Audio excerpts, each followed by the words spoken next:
Si la espiritualidad tiene una base genética, significa que tuvo algún propósito evolutivo. Dean Hammer. El manual de instrucciones con el que se ensambla nuestra biología está escrito en el ADN.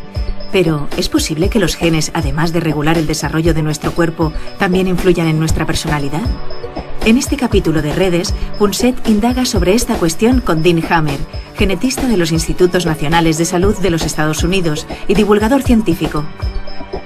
Hammer ha recopilado numerosas evidencias que sugieren que la felicidad, la espiritualidad, la orientación sexual y otras características de la personalidad tendrían un componente genético.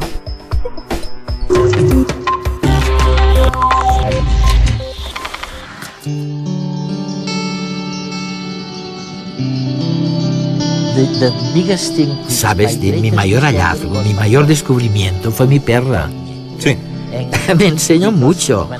Me di cuenta de que siempre que le preparaba el bol de comida, saltaba como una loca de un lado a otro. Era totalmente feliz.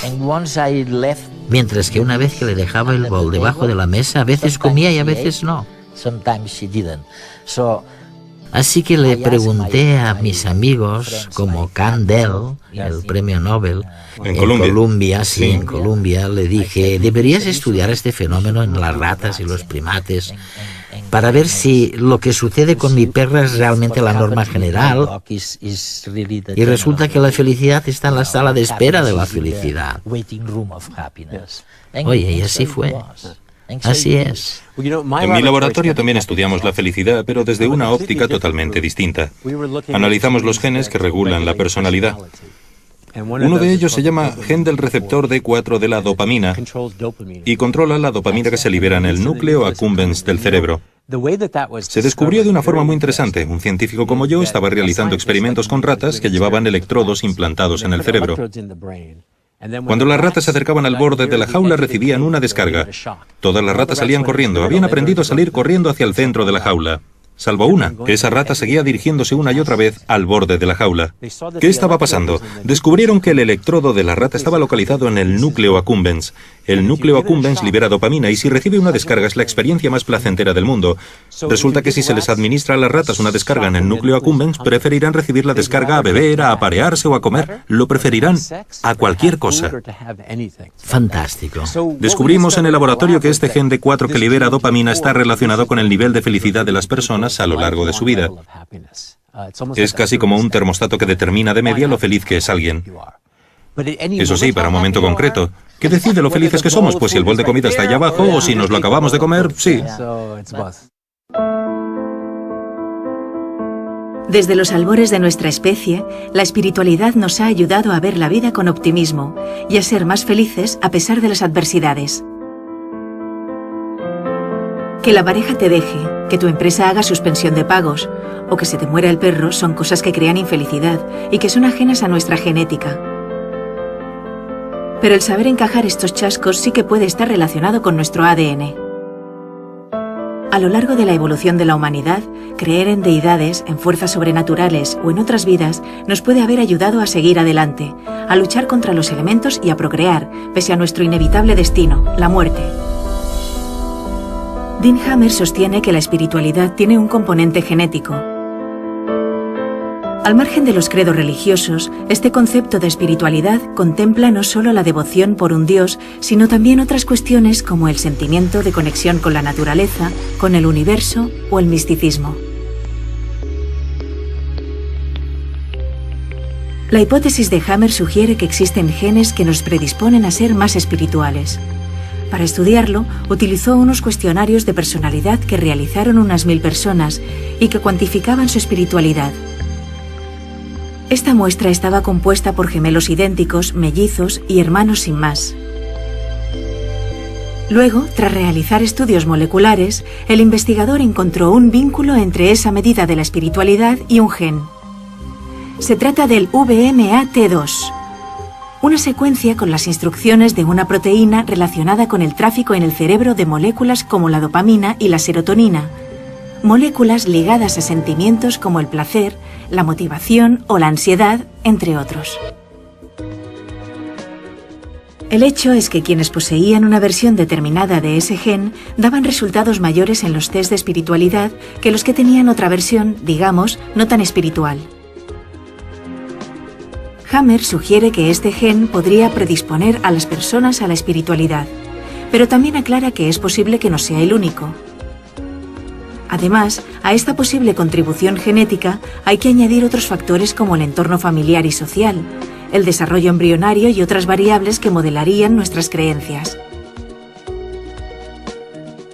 En cualquier caso, si la espiritualidad es algo debido en parte a la genética, sería asimismo hereditario. Un carácter que, según la hipótesis de Hammer, contribuiría a afrontar la vida con un mayor optimismo ante las adversidades y que podría haber dado un mayor éxito evolutivo a nuestra especie. Es muy interesante porque realmente lo que sugieres es que hay una manera, y la estáis practicando, de utilizar los genes para influir en la manera de ser, en el estado anímico de la gente. ¿Sí o no? Sí. Y al parecer habéis llevado a cabo algunos estudios, no tanto sobre la felicidad, sino sobre la ansiedad, utilizando lo mismo que se utiliza con el Prozac, por ejemplo. ¿Utilizáis, pues, los genes para influir en la conducta? ¿Los genes para cambiar a la gente? Bueno, utilizamos genes para estudiar la conducta. Te acabo de contar la historia del gen que influye en la felicidad, pero hemos descubierto otro que tiene que ver con la ansiedad, la depresión y todos los sentimientos negativos. En efecto, afecta en el cerebro al mismo gen sobre el que incide el Prozac, el famoso antidepresivo. Funciona más o menos de la misma manera. Podríamos decir que algunas personas, la mitad de las personas del mundo, nacen con su dosis de Prozac. Son esas personas más jijiji, jajaja, las más felices, vaya. En cambio, la otra mitad de la población no tiene Prozac de nacimiento ni es tan feliz, por así decirlo. Me han preguntado por qué la mitad de la población nace poco feliz. Y es muy interesante porque resulta que el Prozac genético tiene los mismos efectos secundarios que el Prozac. Interfiere con la libido y con el sexo. Los que son felices y tienen esa especie de Prozac no quieren practicar el sexo tan a menudo. En cambio, los que tienen un nivel más reducido de Prozac tienen relaciones sexuales con mucha más frecuencia, lo cual demuestra que no hay mal que por bien no venga y explica por qué tenemos personalidades tan variables. Porque algo que puede ser bueno en una situación puede ser malo en otra. Algunos científicos hablan ahora de lo que llaman el éxodo de la realidad. Dicen que la realidad es aburrida. Y hay personas que intentan escapar, que buscan nuevas maneras de estar en contacto con los demás, más allá de las necesidades fisiológicas básicas. ¿Qué opinas de este éxodo? No he oído hablar sobre eso. Sinceramente, no demasiado. Eso sí, a la hora de plantearse la ciencia en la sociedad, lo que realmente hace falta es una manera de convertir la ciencia en una historia que la gente pueda entender. La gente no quiere oír hablar tanto sobre hechos y cifras. Quiere escuchar una historia. Como la historia que me contabas al principio sobre tu perra, que era más feliz cuando esperaba la comida. Esa es una buena historia. Del mismo modo, la historia sobre la orientación sexual y sobre cómo algunos nacen de una manera y otros de otra es una buena historia y es importante contarla. Y lo mismo con el VIH, un virus que apareció de la nada pero que ahora podemos controlar gracias a la ciencia. También es una buena historia. Son las historias que creo que los científicos deben contar. En mi caso, dentro de un año o así, voy a dejar el trabajo en el laboratorio y a llevar mi cámara a jornada completa para filmar este tipo de temas, porque me parece una manera apasionante de concienciar al público y difundir los conocimientos. Una de las cosas que estudiasteis, por lo menos hace unos años, fue la influencia de la genética en la vida sexual, en el comportamiento sexual. Hemos aprendido algo, se nos había dicho que tal vez hubiera una componente genética o una influencia genética en la conducta de las lesbianas o en los gays. Pero no lo sabemos a ciencia cierta. ¿Hemos avanzado algo en este punto? No estamos seguros todavía. Hemos avanzado en la investigación, sí. Por supuesto, hay muchos aspectos distintos que tienen importancia en la vida sexual. La frecuencia con la que se practica el sexo, lo que te gusta o no te gusta el sexo, con quién quieres tener relaciones sexuales, pero sin duda uno de los más importantes es si te gusta practicar sexo con personas de tu mismo sexo o del sexo opuesto. Ahora hay indicios muy sólidos que indican que los genes desempeñan un papel importante en la orientación sexual. De hecho, en los últimos 5 años se han llevado a cabo 3 estudios muy exhaustivos. Uno en Suecia, otro en Australia y otro en Virginia, en los que se estudiaron todos los gemelos de la zona, todas y cada una de las parejas de gemelos, y se analizó, cuando uno era homosexual, si el otro también lo era. Como los gemelos están relacionados genéticamente, es un buen punto de partida. Pues bien, resulta que los genes determinan el 50% de la orientación sexual. Es el factor más importante que conocemos, aunque también hay otros factores, pero ese es muy importante y también determina si alguien es gay, lesbiana, bisexual o transgénero. ¿Cuáles serían los otros factores? ¿La cultura, tal vez? Siempre pensamos que la cultura es si fuiste a una escuela católica o a una escuela protestante. Si tu madre te trató bien o tu padre fue bueno contigo. Y no hay demasiadas pruebas de que eso sea un factor importante. Creo que la mayoría de los demás factores también son biológicos. Algo que sucede en el cerebro, ya sea antes del nacimiento o en una fase muy temprana, durante los primeros 2 años de vida. Lo fundamental aquí es que no sabemos qué hace que alguien sea heterosexual. Todos dicen, simplemente es natural que a los hombres les gusten las mujeres y a las mujeres los hombres. Pero no acabamos de entender cómo ocurre y probablemente sea el mismo tipo de proceso, con ligeras variaciones en las personas homosexuales. Como en muchos comportamientos, nuestra orientación sexual responde a un cóctel de factores. La cultura, la sociedad, el entorno familiar, los vaivenes de la vida. Algunos estudios sugieren que, además de lo ambiental, nuestras preferencias sexuales también pueden tener una influencia hereditaria. Algunos científicos buscan, por medio de trabajos experimentales, elementos de nuestro genoma que estén relacionados con la orientación sexual. Dean Hammer dio un primer paso en este campo hace casi 20 años. El científico partió de un estudio con 114 hombres gays y sus familias. Comparó la orientación sexual de los parientes de estos hombres gays y se encontró con que había una mayor proporción de hombres homosexuales en la familia de la madre que en la del padre.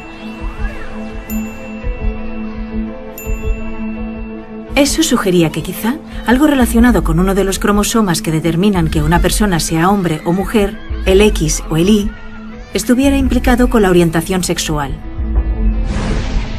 Mediante análisis genéticos, Hammer y su equipo encontraron un vínculo entre una región del cromosoma X y la homosexualidad.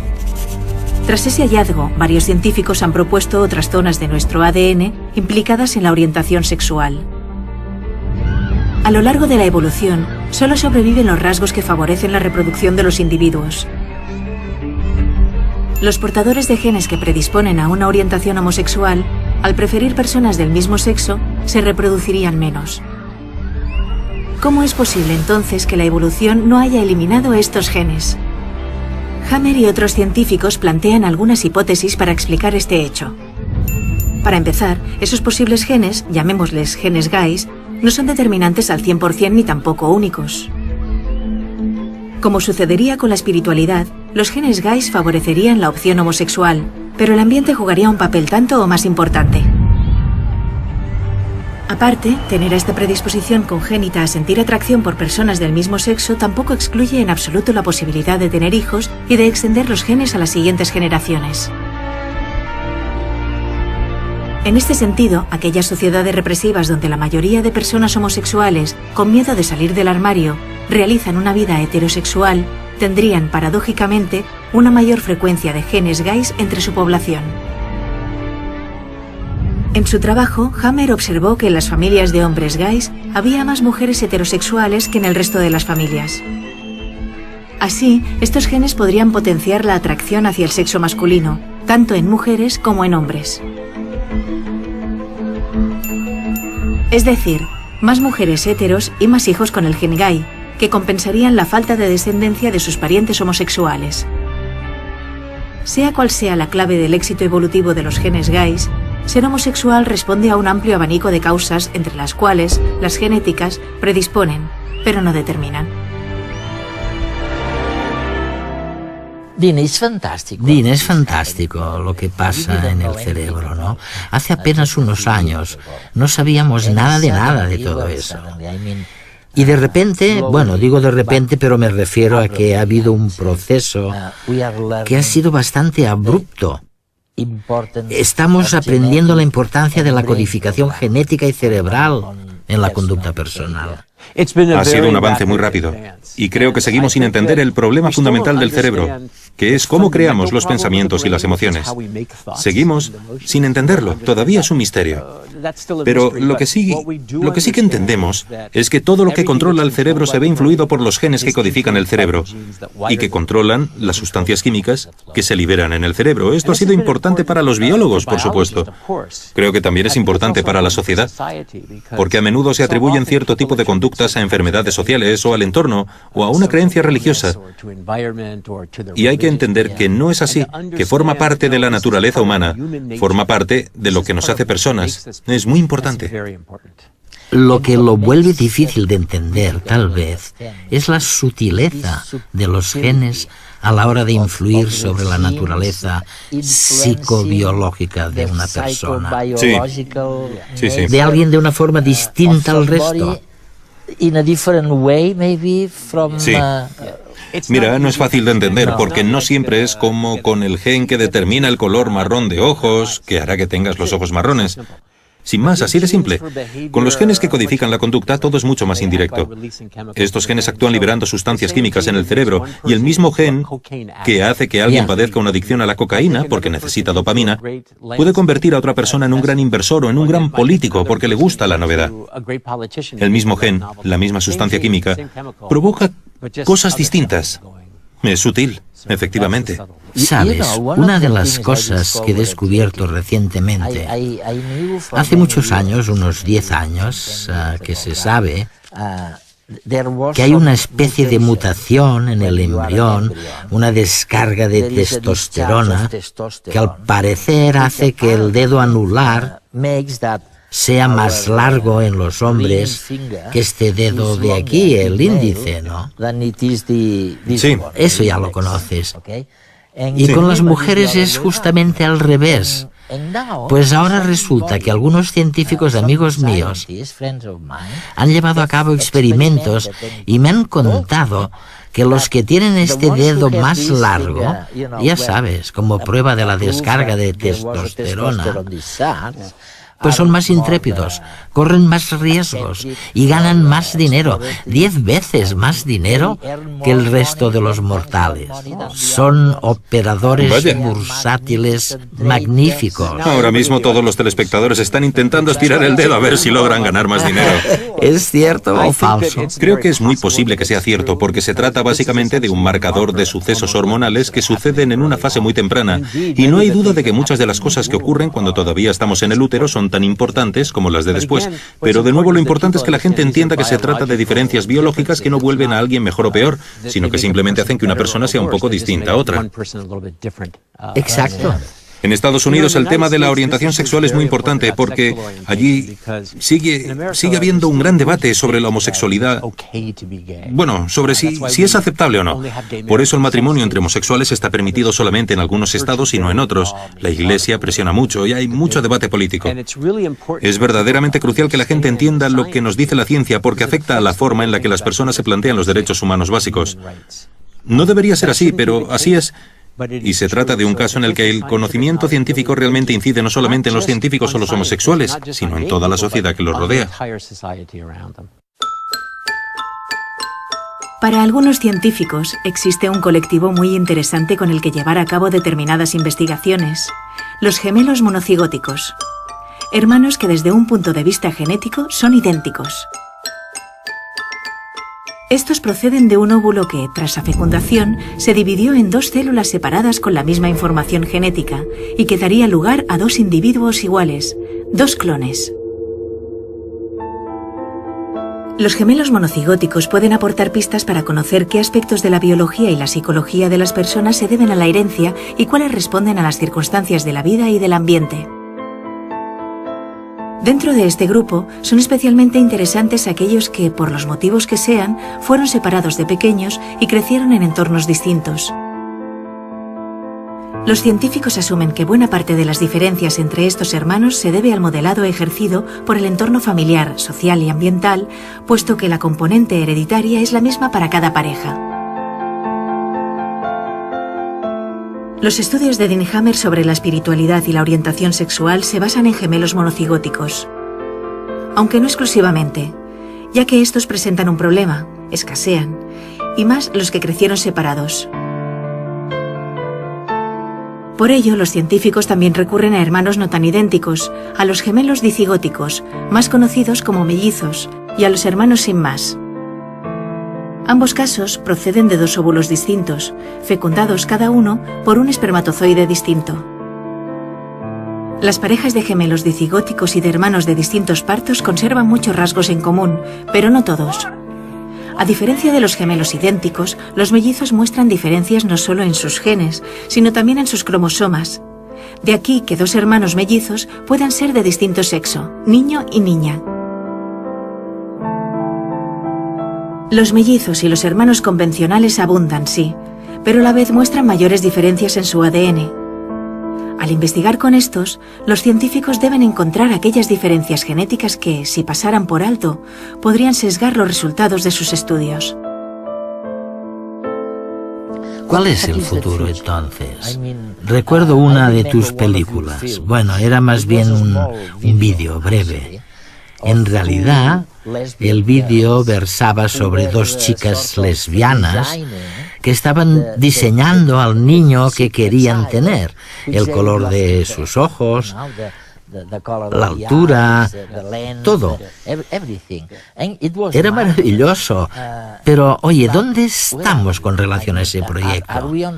¿Vamos en esa dirección? El vídeo pertenecía al género de ficción porque evidentemente es pura ficción. Creo que tal vez en el futuro se puedan diseñar ciertos aspectos de la conducta humana y ciertos aspectos de la apariencia física. Pero no creo que sea eso lo que realmente cambie al ser humano en el futuro. Me parece que será limitado. Y creo que cambiar los genes tendrá menos repercusiones de las que podríamos esperar. Además, creo que constataremos que los efectos de la cultura son enormes y que son esos los efectos que como seres humanos podemos controlar. Por ejemplo, que la gente acepte o no acepte a los gays y las lesbianas tendrá una repercusión inmensa sobre millones y millones de personas de todo el mundo que ya no crecerán en lugares donde los torturen ni sufrirán humillaciones en las escuelas u otros entornos. Este tipo de cambios prevalecerá sobre los cambios menores que podamos realizar genéticamente. Dicho esto, creo que la ingeniería genética sí que tendrá un papel fundamental en los casos en los que haya realmente una enfermedad clara. Por ejemplo, en las personas con esquizofrenia, trastorno bipolar o psicosis grave, cuando el cerebro no funciona bien. En esos casos cuyo origen es también muy biológico, creo que la ingeniería genética puede desempeñar un papel importantísimo. Sabes, pensando en el futuro mientras hablabas, se me ha ocurrido que probablemente uno de los retos será utilizar menos fármacos y recurrir a otro tipo de intervenciones más anímicas. O más, no sé, hacer un seguimiento de los genes y de cómo repercuten sobre el carácter y también analizar las consecuencias de la soledad. Ahora mismo no hacemos nada al respecto. Nos limitamos a administrar fármacos. Quizá algún día podamos saber algo sobre los genes que provocan que algunos hombres o mujeres sean solitarios, que estén solos todo el rato. Claramente la interacción con otras personas es para lo que hemos evolucionado. El cerebro ha evolucionado para tener relaciones sexuales y para interactuar con otros seres humanos. Probablemente se trate de los principales motores que nos impulsan. Y es obvio que intentar arreglarlo todo con fármacos no es la solución. Hay que construir sociedades y situaciones en las que las personas se sientan cómodas unas con otras. Eso es lo importante. Encontrarás personas tristes, encontrarás personas que están enfadadas, que siempre pongan cara de palo, ¿no? Y encontrarás a otras personas que de un modo u otro logren conciliar el entretenimiento y el conocimiento. ¿Les dirías a los que son más desagradables que no tienen futuro? No, jamás le diría a nadie algo así. Creo que todo el mundo tiene un futuro por delante. Todos nosotros tenemos la misma configuración genética básica. Y luego hay pequeñas variaciones menores que pueden hacer que algunos sean en promedio más felices. También hay otras variaciones menores que pueden hacer que alguien sea bisexual en lugar de heterosexual, pero todos nosotros tenemos la capacidad de vivir vidas plenas y enriquecedoras. Mis películas ensalzan estas historias y las de las personas que triunfan y las de la esperanza que se impone. Por lo menos eso espero.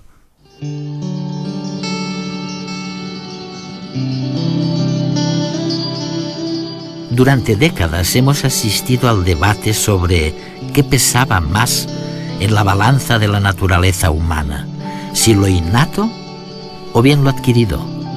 En términos biológicos, y dejando de lado algunas excepciones, ahora sabemos que somos el producto de un diálogo constante entre la genética y el entorno.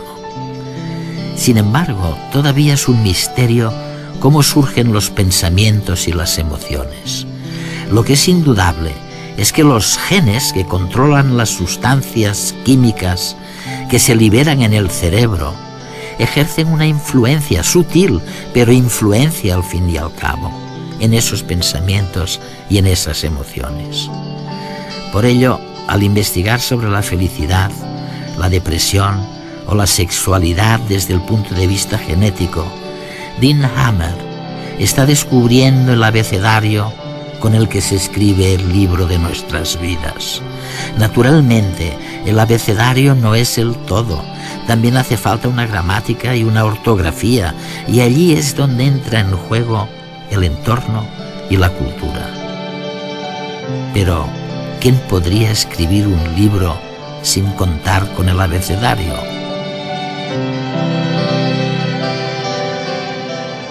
Todo lo que hace el cerebro está influido por los genes que lo codifican. Dean Hammer.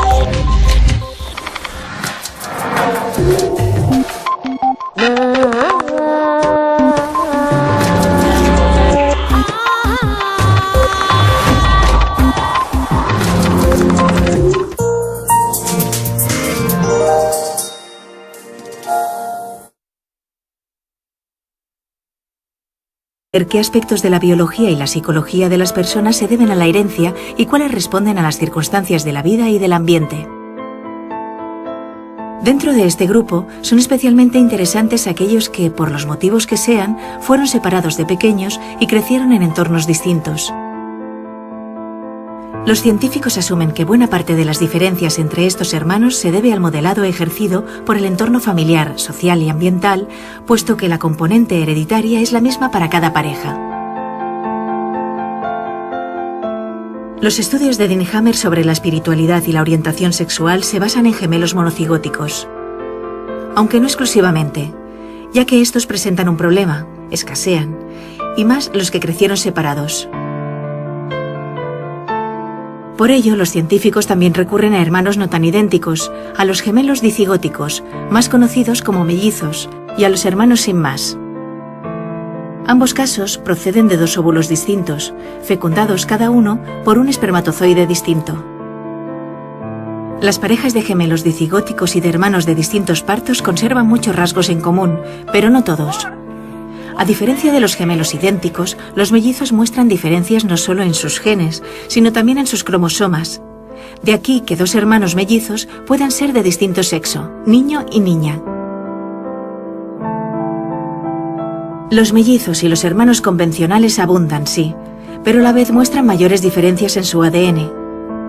Al investigar con estos, los científicos deben encontrar aquellas diferencias genéticas que, si pasaran por alto, podrían sesgar los resultados de sus estudios. ¿Cuál es el futuro entonces? Recuerdo una de tus películas. Bueno, era más bien un vídeo breve. En realidad, el vídeo versaba sobre dos chicas lesbianas que estaban diseñando al niño que querían tener, el color de sus ojos, la altura, todo. Era maravilloso. Pero, oye, ¿dónde estamos con relación a ese proyecto? ¿Vamos en esa dirección? El vídeo pertenecía al género de ficción porque evidentemente es pura ficción. Creo que tal vez en el futuro se puedan diseñar ciertos aspectos de la conducta humana y ciertos aspectos de la apariencia física. Pero no creo que sea eso lo que realmente cambie al ser humano en el futuro. Me parece que será limitado. Y creo que cambiar los genes tendrá menos repercusiones de las que podríamos esperar. Además, creo que constataremos que los efectos de la cultura son enormes y que son esos los efectos que como seres humanos podemos controlar. Por ejemplo, que la gente acepte o no acepte a los gays y las lesbianas tendrá una repercusión inmensa sobre millones y millones de personas y cada una de las parejas de gemelos. Y se analizó, cuando uno era homosexual, si el otro también lo era. Como los gemelos están relacionados genéticamente, es un buen punto de partida. Pues bien, resulta que los genes determinan el 50% de la orientación sexual. Es el factor más importante que conocemos, aunque también hay otros factores, pero ese es muy importante y también determina si alguien es gay, lesbiana, bisexual o transgénero. ¿Cuáles serían los otros factores? ¿La cultura, tal vez? Siempre pensamos que la cultura es si fuiste a una escuela católica o a una escuela protestante. Si tu madre te trató bien o tu padre fue bueno contigo. Y no hay demasiadas pruebas de que eso sea un factor importante. Creo que la mayoría de los demás factores también son biológicos. Algo que sucede en el cerebro, ya sea antes del nacimiento o en una fase muy temprana, durante los primeros 2 años de vida. Lo fundamental aquí es que no sabemos qué hace que alguien sea heterosexual. Todos dicen, simplemente es natural que a los hombres les gusten las mujeres y a las mujeres los hombres. Pero no acabamos de entender cómo ocurre y probablemente sea el mismo tipo de proceso, con ligeras variaciones en las personas homosexuales. Como en muchos comportamientos, nuestra orientación sexual responde a un cóctel de factores. La cultura, la sociedad, el entorno familiar, los vaivenes de la vida. Algunos estudios sugieren que, además de lo ambiental, nuestras preferencias sexuales también pueden tener una influencia hereditaria. Algunos científicos buscan, por medio de trabajos experimentales, elementos de nuestro genoma que estén relacionados con la orientación sexual. Dean Hammer dio un primer paso en este campo hace casi 20 años. El científico partió de un estudio con 114 hombres gays y sus familias. Comparó la orientación sexual de los parientes de estos hombres gays y se encontró con que había una mayor proporción de hombres homosexuales en la familia de la madre que en la del padre. Eso sugería que quizá algo relacionado con uno de los cromosomas que determinan que una persona sea hombre o mujer, el X o el Y, estuviera implicado con la orientación sexual. Mediante análisis genéticos, Hammer y su equipo encontraron un vínculo entre una región del cromosoma X y la homosexualidad. Tras ese hallazgo, varios científicos han propuesto otras zonas de nuestro ADN implicadas en la orientación sexual. A lo largo de la evolución, solo sobreviven los rasgos que favorecen la reproducción de los individuos. Los portadores de genes que predisponen a una orientación homosexual, al preferir personas del mismo sexo, se reproducirían menos. ¿Cómo es posible entonces que la evolución no haya eliminado estos genes? Hammer y otros científicos plantean algunas hipótesis para explicar este hecho. Para empezar, aparte, tener esta predisposición congénita a sentir atracción por personas del mismo sexo tampoco excluye en absoluto la posibilidad de tener hijos y de extender los genes a las siguientes generaciones. En este sentido, aquellas sociedades represivas donde la mayoría de personas homosexuales, con miedo de salir del armario, realizan una vida heterosexual, tendrían, paradójicamente, una mayor frecuencia de genes gays entre su población. En su trabajo, Hammer observó que en las familias de hombres gays había más mujeres heterosexuales que en el resto de las familias. Así, estos genes podrían potenciar la atracción hacia el sexo masculino, tanto en mujeres como en hombres. Es decir, más mujeres heteros y más hijos con el gen gay, que compensarían la falta de descendencia de sus parientes homosexuales. Sea cual sea la clave del éxito evolutivo de los genes gays, ser homosexual responde a un amplio abanico de causas entre las cuales las genéticas predisponen, pero no determinan. Dean, es fantástico lo que pasa en el cerebro, ¿no? Hace apenas unos años no sabíamos nada de todo eso. Y de repente, bueno, digo de repente, pero me refiero a que ha habido un proceso que ha sido bastante abrupto. Estamos aprendiendo la importancia de la codificación genética y cerebral en la conducta personal. Ha sido un avance muy rápido, y creo que seguimos sin entender el problema fundamental del cerebro, que es cómo creamos los pensamientos y las emociones. Seguimos sin entenderlo, todavía es un misterio. Pero lo que sí que entendemos es que todo lo que controla el cerebro se ve influido por los genes que codifican el cerebro y que controlan las sustancias químicas que se liberan en el cerebro. Esto ha sido importante para los biólogos, por supuesto. Creo que también es importante para la sociedad, porque a menudo se atribuyen cierto tipo de conductas a enfermedades sociales o al entorno o a una creencia religiosa. Y hay que entender que no es así, que forma parte de la naturaleza humana, forma parte de lo que nos hace personas. Es muy importante. Lo que lo vuelve difícil de entender, tal vez, es la sutileza de los genes a la hora de influir sobre la naturaleza psicobiológica de una persona. Sí. De alguien de una forma distinta al resto. Sí. Mira, no es fácil de entender porque no siempre es como con el gen que determina el color marrón de ojos, que hará que tengas los ojos marrones. Sin más, así de simple. Con los genes que codifican la conducta, todo es mucho más indirecto. Estos genes actúan liberando sustancias químicas en el cerebro, y el mismo gen que hace que alguien padezca una adicción a la cocaína, porque necesita dopamina, puede convertir a otra persona en un gran inversor o en un gran político, porque el laboratorio que este gen D4 que libera dopamina está relacionado con el nivel de felicidad de las personas a lo largo de su vida. Es casi como un termostato que determina de media lo feliz que es alguien. Eso sí, para un momento concreto. ¿Qué decide lo felices que somos? Pues si el bol de comida está allá abajo o si nos lo acabamos de comer, sí.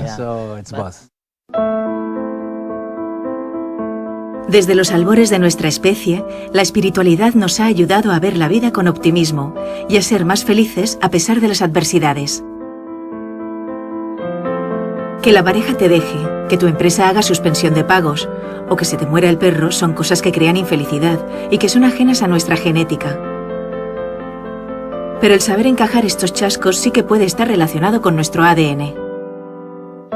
A lo largo de la evolución de la humanidad, creer en deidades, en fuerzas sobrenaturales o en otras vidas nos puede haber ayudado a seguir adelante, a luchar contra los elementos y a procrear, pese a nuestro inevitable destino, la muerte.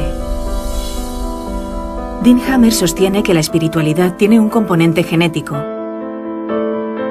Al margen de los credos religiosos, este concepto de espiritualidad contempla no solo la devoción por un Dios, sino también otras cuestiones como el sentimiento de conexión con la naturaleza, con el universo o el misticismo. La hipótesis de Hammer sugiere que existen genes que nos predisponen a ser más espirituales.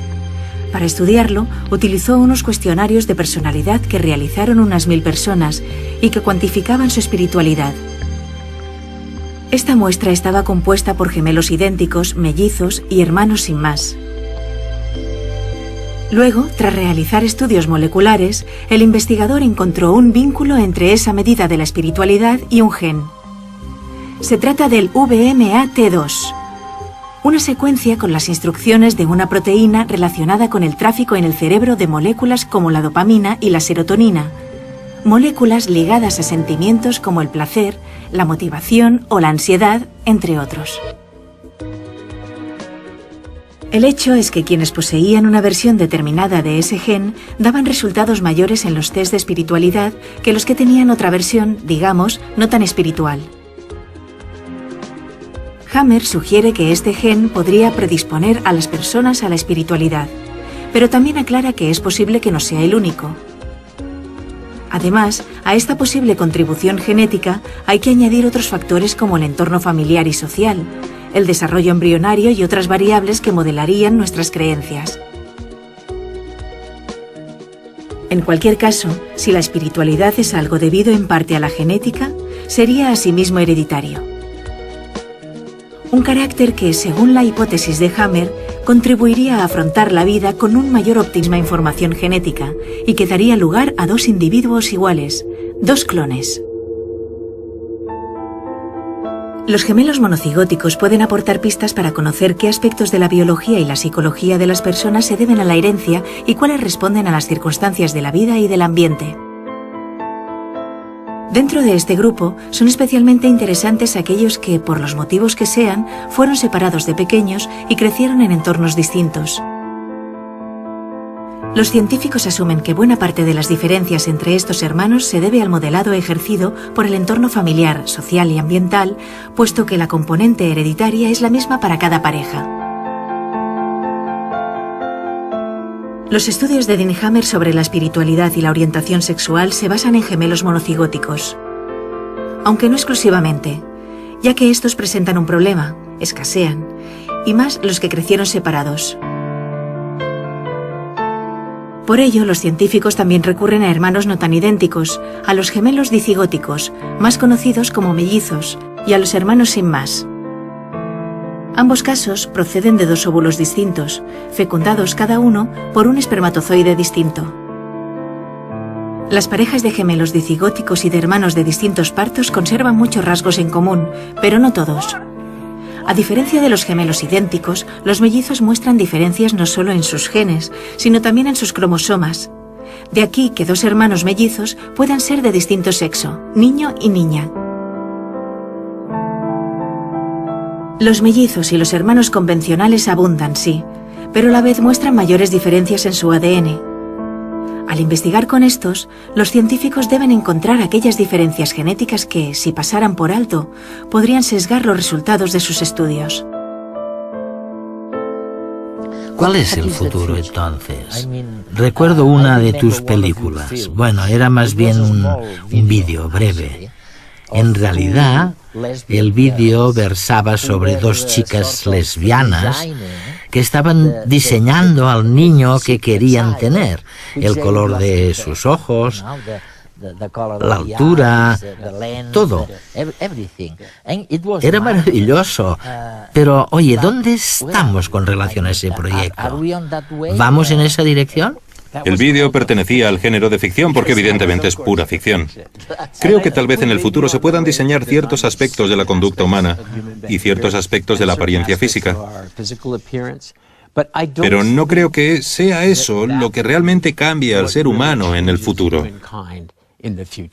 Me parece que será limitado. Y creo que cambiar los genes tendrá menos repercusiones de las que podríamos esperar. Además, creo que constataremos que los efectos de la cultura son enormes. Si pasaran por alto, podrían sesgar los resultados de sus estudios. ¿Cuál es el futuro entonces? Recuerdo una de tus películas. Bueno, era más bien un vídeo breve.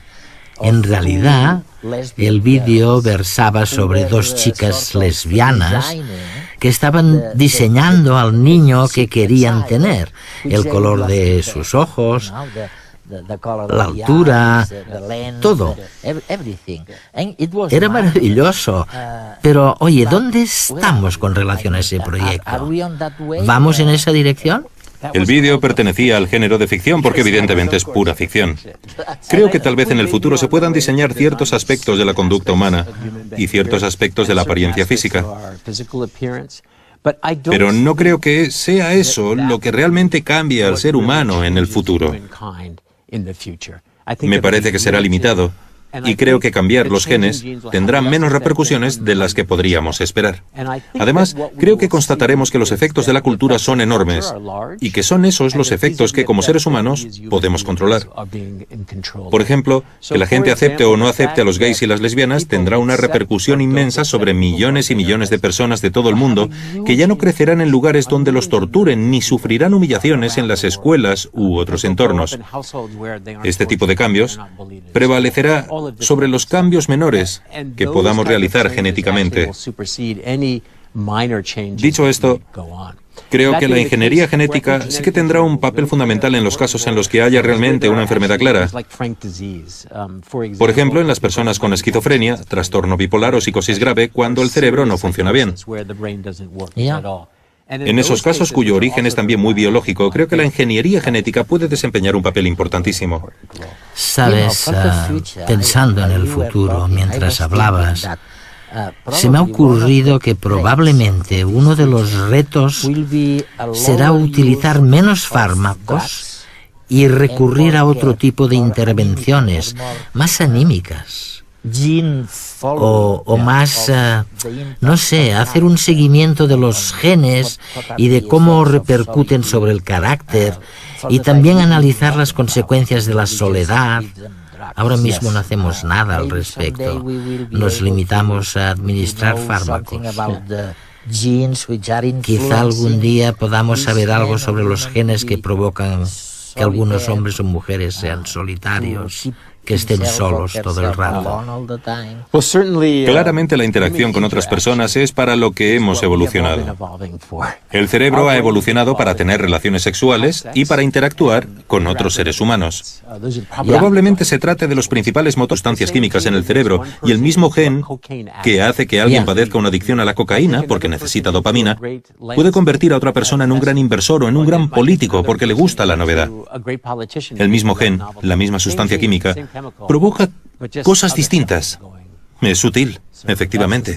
Sabes, una de las cosas que he descubierto recientemente, hace muchos años, unos 10 años, que se sabe que hay una especie de mutación en el embrión, una descarga de testosterona, que al parecer hace que el dedo anular sea más largo en los hombres que este dedo de aquí, el índice, ¿no? Sí. Eso ya lo conoces. Y con las mujeres es justamente al revés. Pues ahora resulta que algunos científicos amigos míos han llevado a cabo experimentos y me han contado que los que tienen este dedo más largo, ya sabes, como prueba de la descarga de testosterona, pues son más intrépidos, corren más riesgos y ganan más dinero, 10 veces más dinero que el resto de los mortales. Son operadores bursátiles magníficos. Ahora mismo todos los telespectadores están intentando estirar el dedo a ver si logran ganar más dinero. ¿Es cierto o falso? Creo que es muy posible que sea cierto, porque se trata básicamente de un marcador de sucesos hormonales que suceden en una fase muy temprana, y no hay duda de que muchas de las cosas que ocurren cuando todavía estamos en el útero son tan importantes como las de después. Pero de nuevo lo importante es que la gente entienda que se trata de diferencias biológicas que no vuelven a alguien mejor o peor, sino que simplemente hacen que una persona sea un poco distinta a otra. Exacto. En Estados Unidos el tema de la orientación sexual es muy importante porque allí sigue habiendo un gran debate sobre la homosexualidad. Bueno, sobre si es aceptable o no. Por eso el matrimonio entre homosexuales está permitido solamente en algunos estados y no en otros. La Iglesia presiona mucho y hay mucho debate político. Es verdaderamente crucial que la gente entienda lo que nos dice la ciencia, porque afecta a la forma en la que las personas se plantean los derechos humanos básicos. No debería ser así, pero así es.